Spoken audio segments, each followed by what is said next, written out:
श्री स्वामी समर्थ। स्वागत आहे तुमचं माझ्या यूट्यूब चॅनलवरती। आजचा दिवस तुम्हाला खूप छान सुखाचा समाधानाचा जाऊ देत हीच मी स्वामींच्या चरणी प्रार्थना करते आणि आजच्या या नवीन व्हिडिओला सुरुवात करते।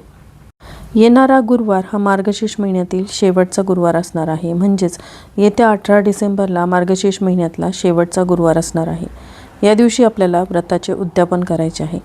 हे उद्यापन नेमकं कोणत्या वेळेत करायचं आहे, त्यामुळे देवी लक्ष्मी ही प्रसन्न होईल। आपण केलेल्या व्रताचे फळ हे आपल्याला मिळू शकेल।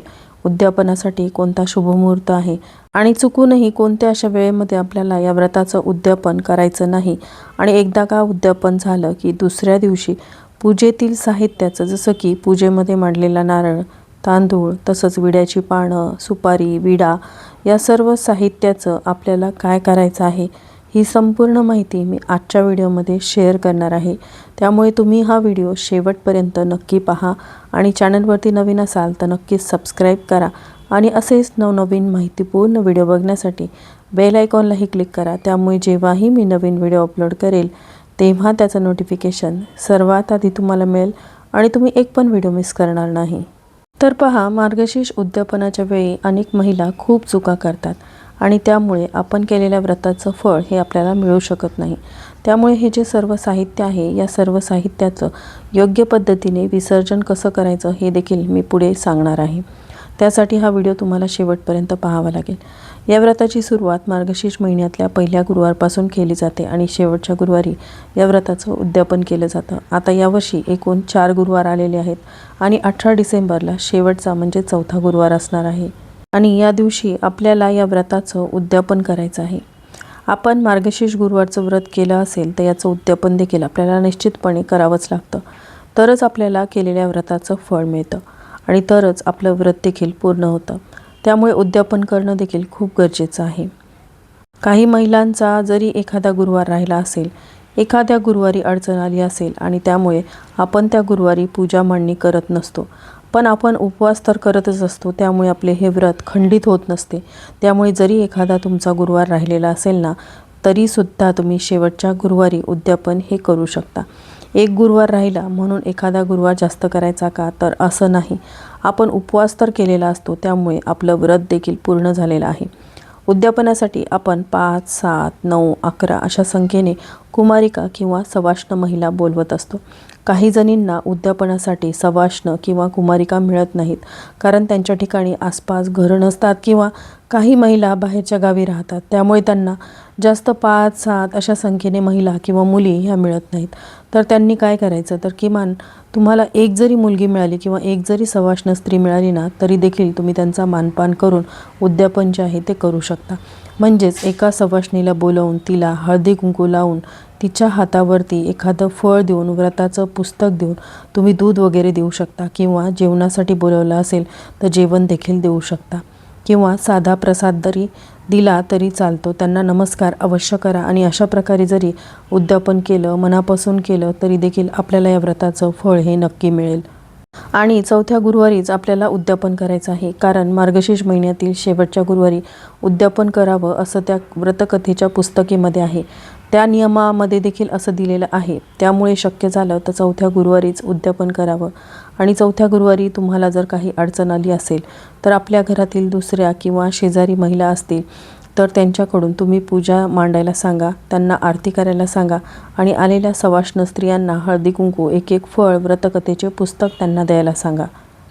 उपवास मात्र तुम्ही स्वतः करा आणि अशा प्रकारे सुद्धा तुम्ही उद्यापन जे आहे ते करू शकता। आता शेवटी तुमची भावना ही महत्त्वाची आहे। व्रतकथेच्या पुस्तकाप्रमाणेच, त्या पुस्तकात सांगितल्याप्रमाणे तुम्ही या व्रताचं उद्यापन जे आहे ते करायचं आहे।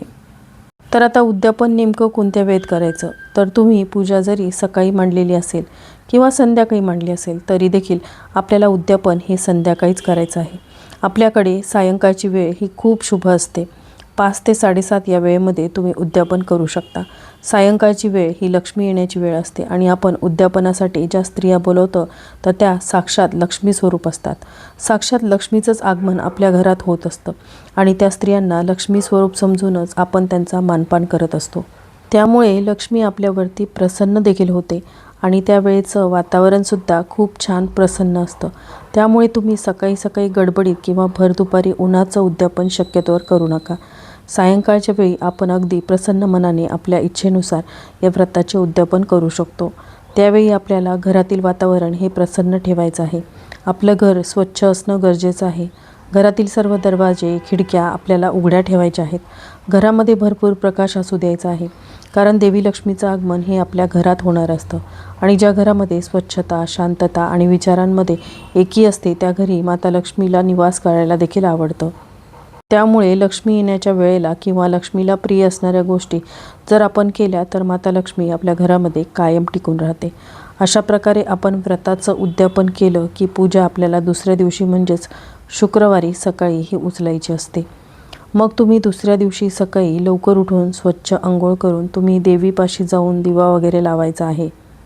देवीची उत्तर पूजा करायची आहे। मग उत्तर पूजा कशी करायची बघा। प्रथम सर्व पूजेवरती तुम्ही हळदी कुंकू अक्षता अर्पण करा। नंतर देवीची आरती करावी आणि आपल्या हातून कळत नकळत काही चूक झाली असेल तर क्षमा प्रार्थना करावी। हे देवी आई, तुझे वास्तव्य आणि कृपादृष्टी आमच्या घरावर सदैव असू दे अशी मनोभावे प्रार्थना करावी आणि नंतर आगमन पुनरागमन असे 3 वेळा बोलून घटावरील नारळ प्रथम उचलून ठेवावा। घटावरचा नारळ तुम्ही वाहत्या पाण्यामध्ये विसर्जित करू शकता किंवा तो नारळ तुम्ही फोडून प्रसादास्वरूप म्हणून देखील घरीच खाऊ शकता। जशी तुमच्याकडे पद्धत असेल त्यानुसार तुम्ही करू शकता। पण बघा, नारळ फोडून प्रसाद म्हणून खातात, पण एक लक्षात ठेवा, ही चूक मात्र अजिबात करू नका। कारण आपण जेव्हा गुरुवारची पूजा मांडतो तर तो नारळ आपण कलशावरती ठेवलेला असतो आणि त्या नारळाची आपण लक्ष्मी स्वरूप पूजा देखील करत असतो। त्या नारळाला आपण वस्त्र घालतो, नारळाला देवीचा मुखवटा लावतो, म्हणजेच साक्षात तर आपण नारळाची लक्ष्मी स्वरूप म्हणून पूजा करत असतो।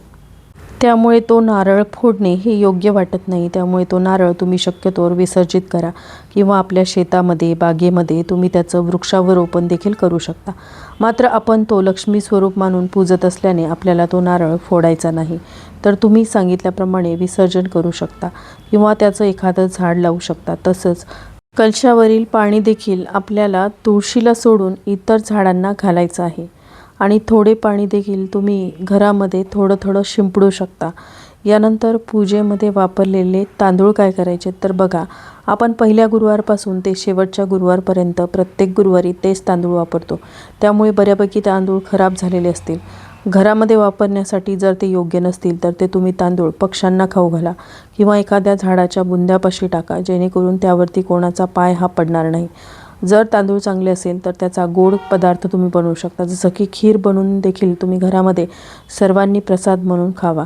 त्याचबरोबर आपण कलशामध्ये एक सुपारी टाकतो आणि विड्यावरती आपण जे काही साहित्य ठेवतो तर ते सुद्धा आपण विसर्जित करायचं आहे किंवा तुम्ही पानं, फुलं, विड्यावरचं जे काही साहित्य आहे हे सर्व आपण झाडाच्या बुंद्यापाशी देखील टाकायचं आहे, जेणेकरून पूजेच्या साहित्यावरती इतरांचा किंवा आपल्या कोणाचा पाय हा पडणार नाही।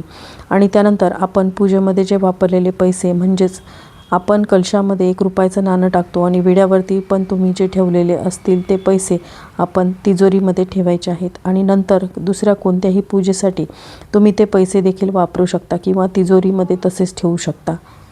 त्याचबरोबर मार्गशीर्ष महिन्यातील गुरुवारी आपण देवीची ओटी भरतो, म्हणजेच आपण जी गुरुवारची पूजा मांडतो तर त्या देवीची आपण ओटी भरलेली असते किंवा काही जणींनी जर भरलेली नसेल तर ती अवश्य भरा। तुमच्या इच्छेनुसार तुम्ही खणा नारळाने किंवा साडी चोळीची ओटी जी आहे ती भरू शकता आणि त्या ओटीवरती आपण आपल्या इच्छेनुसार साहित्य ठेवायचं आहे।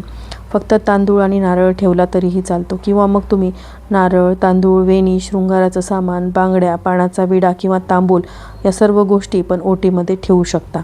तर तुम्ही ओटी अजूनही भरलेली नसेल तर शेवटच्या गुरुवारी नक्की ओटी भरा आणि भरलेली असेल तर या ओटीच्या साहित्याचं काय करायचं असा देखील प्रश्न हा बऱ्याच जणांना पडतो। ओटीमध्ये असलेलं साहित्य जे आहे ते चांगलंच असतं, त्यामुळे ते आपण देखील वापरू शकतो किंवा तुम्ही जर ते तुम्हाला वापरायचं नसेल तर दुसऱ्या कोणी एखाद्या गरजू व्यक्तीला देखील ही ओटी तुम्ही दान करू शकता, नाहीतर घरातील सौभाग्यवती स्त्रीने वापरली तरी देखील चालते।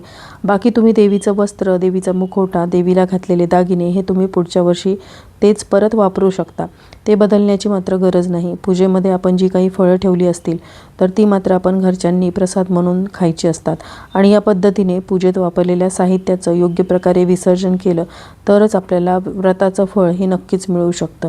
तर तुम्ही अशा पद्धतीने योग्य वेळेवरतीच या व्रताचं उद्यापन करा आणि पूजेच्या साहित्याचे देखील अशाच पद्धतीने विसर्जन करा। विसर्जन करण्यापूर्वी देवीकडे क्षमा याचना करायला विसरू नका। या 4ही गुरुवारमध्ये माझ्याकडून काही कळत नकळत चुका झाल्या असतील, माझ्याकडून तुझी एखादी गोष्ट करायची राहून गेली असेल तर ती चूक माझी पदरात घे देवी आई, अशी तुम्हाला क्षमा याचना देखील करायची आहे। आणि व्हिडिओमध्ये सांगितलेल्या पद्धतीने तुम्हाला या गुरुवारच्या व्रताचं उद्यापन जे आहे ते करायचं आहे। अशा पद्धतीने तुम्ही या व्रताचं उद्यापन केल्यामुळे केलेल्या सेवेचं, व्रताचं संपूर्ण फळ तुम्हाला मिळेल। कुठलेही दोष तुम्हाला लागणार नाहीत आणि देवी लक्ष्मी अखंड स्वरूपामध्ये तुमच्या घरामध्ये वास करेल।